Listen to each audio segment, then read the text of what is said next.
incumbent upon whoever the president is to do that and exercise his constitutional prerogative and send that language to the Hill. And now the ball is on the Hill, and they can decide what, if anything, to do. Jennifer Daskal, the president has done that, and now in that doing that, he's repealed the 2002 AUMF that dealt with Iraq.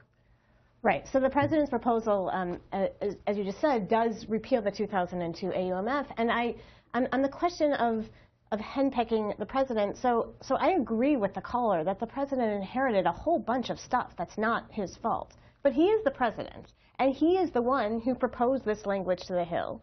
And this language has a number of flaws, and we ought to be talking about that because there is going to be a congressional debate and a dialogue and ongoing discussion about what to do next.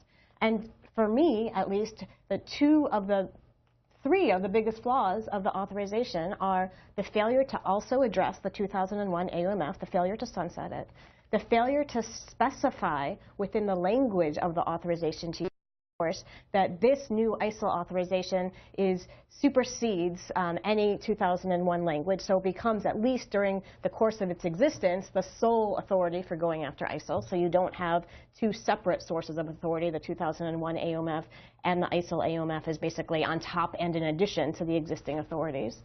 And then thirdly, the thing we haven't yet talked about is that there's language in the authorization that also justifies the use of force against so-called associated forces of ISIL. And this, as I think I said earlier, is a concept that's already been used in relationship to the 2001 AUMF. But the language that the president proposed here is broader even than that which has been used for the 2001 AUMF.